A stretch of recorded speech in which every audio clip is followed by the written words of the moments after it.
예, 반갑습니다. 문재인 대통령이 조금 전 청와대 회의에서 땅 투기를 뿌리 뽑기 위해서 우리나라가 갖고 있는 사정 능력, 사정기관 총동원해라, 이런 지시를 내렸습니다. 그런데 SNS상에서는 양산의 농지를 11년 동안 농민이라고 농사를 지었다고 해서 농지를 사들인 다음에 1년도 채 되지 않아서 집을 지을 수 있는 대지로 형질 변경한 문재인부터 검찰 수사를 받아라, 이런 조롱이 넘쳐나고 있습니다.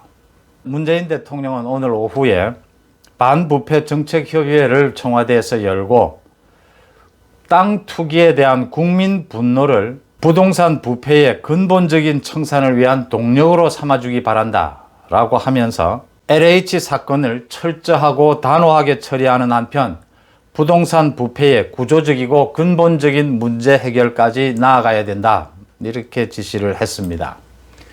대통령이 이렇게 국가가 갖고 있는 모든 사정 능력을 동원하라, 투기를 뿌리 뽑겠다라고 얘기를 하자 이제 총리까지 또 나섰습니다.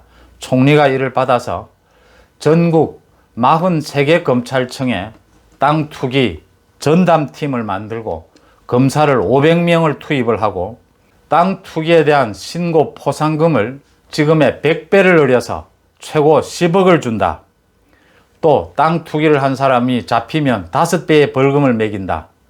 별의별 낼 수 있는 직업 모든 대책은 다 내놓고 있습니다.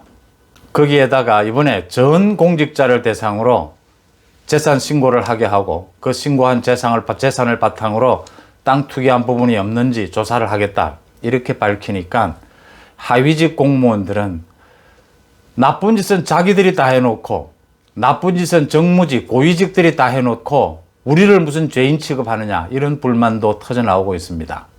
그도 그럴 것이 지금 문재인이가 이렇게 뭐라고 해야 호들갑을 뜨는 것, 쇼를 벌리는 것, 선거 때문이죠. 지금까지 땅 투기 수사에 검찰을 투입을 하라 라고 하니까 그동안 뭐라고 그랬습니까? 수사 기소권 분리로 경찰로 충분하다, 검찰을 투입하지 않고 있다가 이제 와서 또 검찰을 투입한다, 호들갑을 떱니다. 선거만 넘기고 보자, 이런 심산이죠. 왜냐하면 지금 문재인 자신이 지금 수사를 받는 것이 1순위이기 때문입니다. 그 다음 누가 수사를 받아야 합니까? 김상조입니다.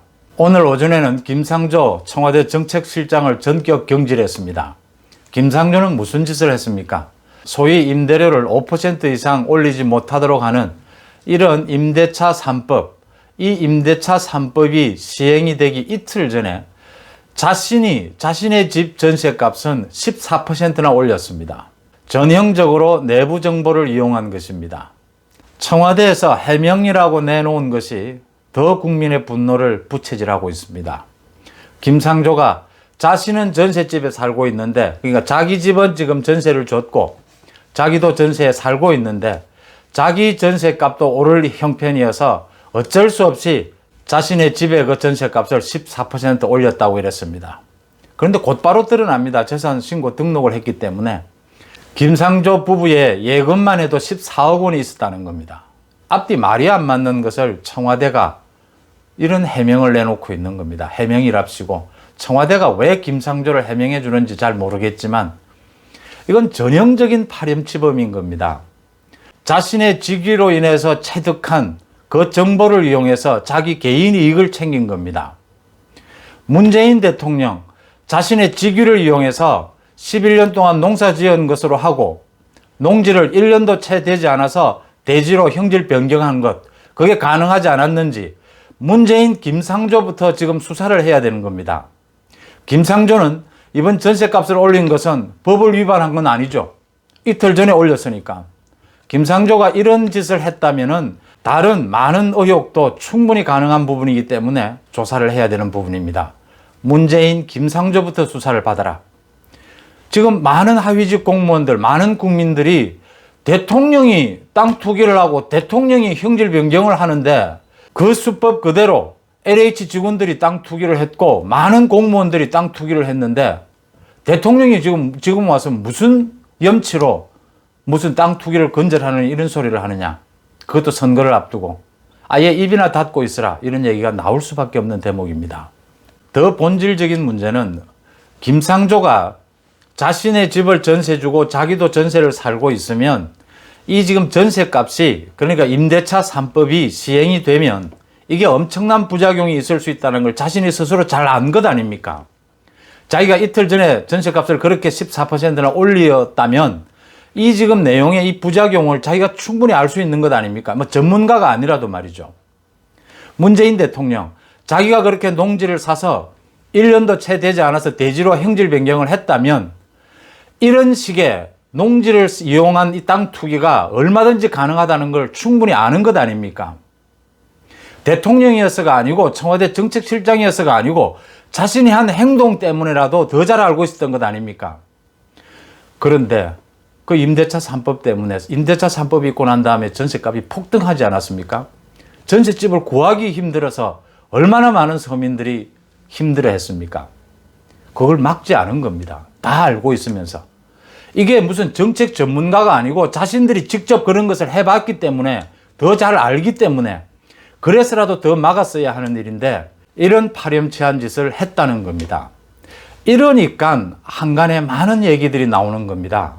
청와대나 뭐 고위공직자들이 모이면 그 당시 많은 얘기들이 나왔지 않습니까? 청와대 수석들이 집을 몇 채 가지고 있느냐, 집을 2채 가지고 있으면 팔아라 이런 얘기가 나올 때 청와대 수석들이나 고위공직자들이 모이면 인사가 그 이야기였다는 것 아닙니까? 집은 팔았느냐, 어느 집을 남기는 게 이익이겠느냐, 지금 앞으로 많은 부동산 법들이 막 쏟아지는데 이럴 때는 어떻게 투기하는 것이 좋겠느냐, 부동산 정책을 협의해야 될 고위공직자들이, 청와대 공직자들이 그런 정책들을 틈을 뚫고 그 허점을 뚫고 자기들 땅 투기할 일, 집 여러 채 가운데 팔아라고 하니까 어느 걸 남기는 게 땅 더 오르겠느냐, 이런 정보 교환했다는 것 아닙니까? 그런 얘기들이 파다했지 않습니까? 또 제가 직접 잘 아는 청와대 수석은 이미 좀 사퇴를 했습니다만 끝까지 집을 팔지 않았습니다. 그 사람은 사석에서 노골적으로 이야기했습니다. 청와대 수석하느니 강남에 아파트 그대로 갖고 있겠다고. 이 고위공직자들이 뇌물만 받는 게 나쁜 게 아닙니다. 뇌물보다 더 나쁜 것이 자신의 직위나 직위로 이용한 얻은 정보를 이용해서 이렇게 자신 개인의 이속을 챙기는 것. 지금 라임 옵티머스 수사가 제대로 되지 않고 있는데 라임 옵티머스 수사를 정말 제대로 해야 되는 부분이 이 문 정권이 끝나고 난 뒤에라도 꼭 해야 되는 부분이 이 부동산 투기 못지않게 문재인 정권 들어서 소위 고위공직자나 문재인 정권에 관계되는 실세들이 소위 사모펀드를 이용해서 그 조국 때도 드러났지 않습니까? 사모펀드를 이용해서 개인 이속 재산 불리기를 하고 있다라는 의혹, 소문 수업도 없이 많았거든요. 그게 터져나온 게 라임 옵티머스였습니다. 국민들의 분노가 커지면서 SNS 상에서는 이 문재인 정권은 도둑 정권이다, 이런 얘기까지 나오고 있습니다. 국민을 개, 돼지로 보고 있다. 국민이 정말 개, 돼지가 되지 않으려면 이번 선거에서 정말 문재인 정권을 따끔하게 심판해야 한다. 오늘 저녁에는 처음으로 오세훈과 박영선의 TV 토론이 벌어집니다. TV 토론에서도 아마 부동산 문제가 가장 쟁점이 될 것 같은데 한번 지켜보시고 또 얘기 나누겠습니다. 고맙습니다.